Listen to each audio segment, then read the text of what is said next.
सुनिए, एक इंडिया का पुलिस ऑफिसर नबी सल्लल्लाहु अलैहि वसल्लम के बारे में क्या बातें कर रहा है। चलिए चलते हैं, वीडियो देखते हैं। 800 से लेकर 1200 का जो टाइम था, ये पूरी तरह से पीस का टाइम था, अमन का टाइम था। और इस समय जो हमारा साइंस, टेक्नोलॉजी और सारी चीजें, लिटरेचर बढ़ी है, उतनी कभी भी नहीं बढ़ी। इससे यह बात हमारे समझ में आती है कि इस्लाम ने शांति की स्थापना की, इस्लाम ने अमन की स्थापना की। और आपको यह बात मालूम होगा कि हजरत मोहम्मद का जो पूरा जीवन काल था, उस जीवन काल में, उनके जीवन काल में सबसे ज्यादा लड़ाई हुई। ऐसा बताते हैं कि 84 ऐसी लड़ाई हुई जिसमें उन्होंने प्रत्यक्ष या अप्रत्यक्ष भाग लिया। 84 लड़ाई। लेकिन आपको यह जान के और वहां पे आश्चर्य होगा कि 84 लड़ाई तो हुई, लेकिन सबसे कम लोग मरे उस लड़ाई में। अगर एक लड़ाई होती है तो उसमें हजारों लोग मारे जाते हैं, लेकिन इस 84 लड़ाई में जो रिकॉर्ड बताता है, उस रिकॉर्ड के हिसाब से केवल 1014 लोग मरे। और जहां कहीं भी लड़ाई होती थी, हजरत मोहम्मद का हुक्म रहता था कि किसी भी ऐसे व्यक्ति और इंसान को मत मारो जो लड़ाई नहीं करता। ख्वातीनों को महफूज रखो, बच्चों को महफूज रखो, जो ज़ईफ हैं उनको महफूज रखो। अगर इससे गुजरते हो और वहां पर अगर किसी किसान और किसी की पैदावार को नुकसान होता है तो उसको बचाओ। इसलिए 84 लड़ाइयां हुई और उन लड़ाइयों में केवल 1014 लोग मरे। दुनिया का सबसे बड़ा रिकॉर्ड है। और जब प्रोफेट मोहम्मद जब मक्का में आए अपने पूरे सैनिकों के साथ, तो जिस मक्का वालों ने उनको अपमानित किया था, जिस मक्का वालों ने उनको पत्थर से मारा था, जिस मक्का वालों ने उनकी जान लेने की कोशिश की थी और उनकी तकलीफ के चलते उनको हिजरत करनी पड़ी थी, उस मक्का वालों को उन्होंने प्यार से जीता। और वो मक्का की जो फतह थी, ऐसी फतह थी जिसमें खून का एक कतरा भी नहीं बना।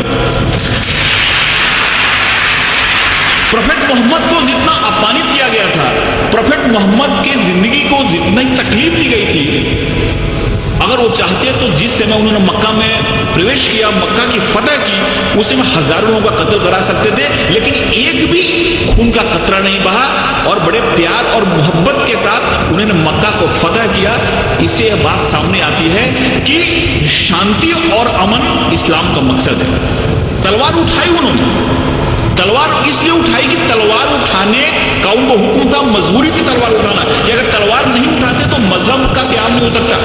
और हर एक जगह गीता में भगवान श्री कृष्ण ने अर्जुन को कहा कि तुम लड़ाई करो, अगर तुम लड़ाई नहीं करोगे तो धर्म की स्थापना नहीं हो पाएगी। अर्जुन वहां से भाग रहा था, अर्जुन ने बोला कि तीर नहीं चला था, क्योंकि मेरे सामने तो हमारे सारे रिलेटिव बैठे हुए हैं। भगवान श्री कृष्ण ने कहा कि यहाँ पे धर्म की स्थापना के लिए तुमको लड़ाई करनी पड़ेगी, तुमको लोगों को मारना पड़ेगा। अगर तुमने लड़ाई नहीं की तो धर्म की स्थापना नहीं होगी।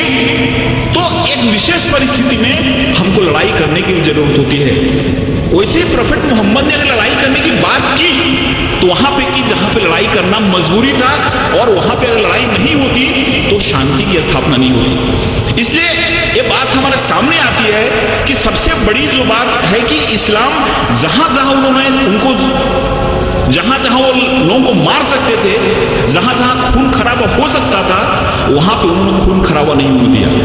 कभी कभी उन्होंने अपने को खुद अपमानित भी हुए। जैसे कि बहुत लोगों को मालूम हुआ कि सुलई हुदैबिया जो एक करार हुआ, एक जो मायदा हुआ, उसमें बहुत सारे ऐसे टर्म थे जो टर्म उनको कबूल नहीं थे, इस्लाम के मानने वालों को, मुसलमानों को कबूल नहीं थे। लेकिन प्रोफेट मोहम्मद ने कहा कि अगर यह मायदा नहीं करता हूं तो बहुत बड़ा खून खराबा हो जाएगा और उस खून खराबे से बहुत लोग मारे जाएंगे। इसलिए चलो मेरा अपमान हुआ तो चलेगा, लेकिन शांति के लिए, अमन के लिए मैं करार करता हूं, जिससे बहुत बड़ी लड़ाई टल गई। ऐसे बहुत सारे उदाहरण हैं। एक बार एक यहूदी का जनाजा जा रहा था और प्रोफेट मोहम्मद अपने लोगों के साथ बैठे हुए थे।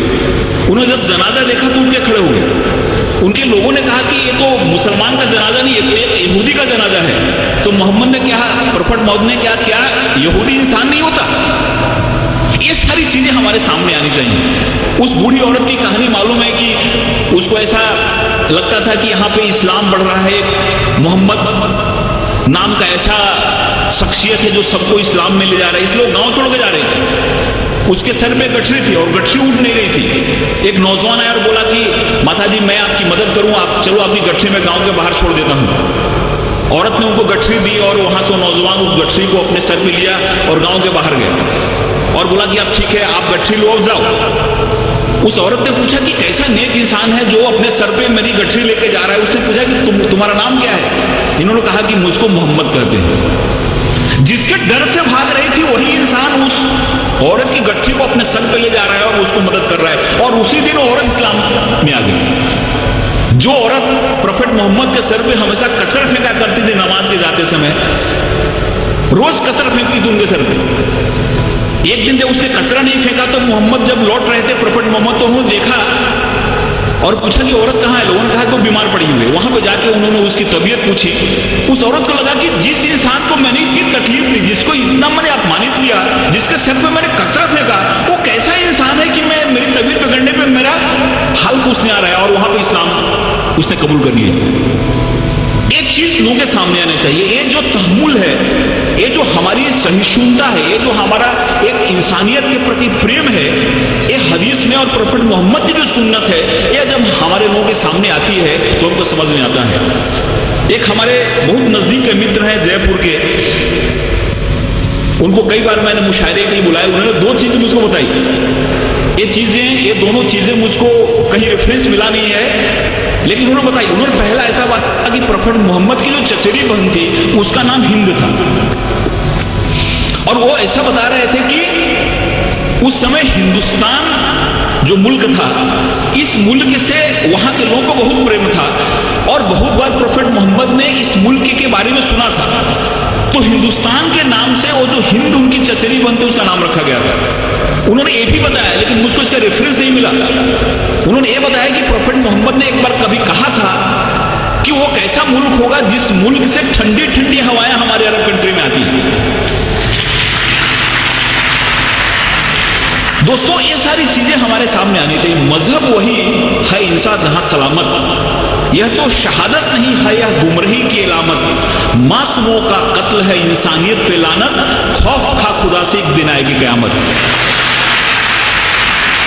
दोस्तों, ये जो सुन्नत है वो हमारे सामने आनी चाहिए। ये जो उदाहरण है, ये जो मिसाल है वो हमारे सामने आनी चाहिए। एक जगह ऐसी आयत आई है जहां पे कहा गया है कि इस दुनिया की कोई भी ऐसी जगह नहीं है जहां पे हमने अपने नबी और रसूल न भेजे। 1,24,000 हमने अपने नबी रसूल दुनिया में भेजे, जिसमें से 25 का नाम कुरान में आया। दुनिया की कोई भी ऐसी जगह नहीं है जहां पे हमने नबी रसूल न भेजे हो, और पूरी दुनिया जो है वो खुदा की बनाई हुई है। इसलिए खुदा के लिए एक शब्द यूज किया गया है। गॉड जो है, खुदा जो है, वो रब्बुल आलमीन है, और प्रोफेट मोहम्मद जो है वो रहमतुल आलमीन है। खुदा हर एक के लिए, प्रोफेट मोहम्मद का जो संदेश है वो किसी एक व्यक्ति के लिए नहीं है, एक मुल्क के लिए नहीं है, एक इंसान के लिए, पूरी दुनिया के लिए, क्योंकि हर एक welfare of the whole humanity उस चीज में आती है। इसलिए इस चीज को जब हम समझते हैं, इस चीज को हम अपने जहन में लाते हैं, तो हमको ऐसा लगता है कि इस्लाम जो है, इस्लाम का जो मेन, जिसको हम गाभा मराठी में बोलें, इसेंस बोलें, हिंदी में सार बोलें, वो है कि इंसान एक कैसे बेहतर जिंदगी जी सकता है और खुदा के कैसे करीब जा सकता है। एक चीज हमारे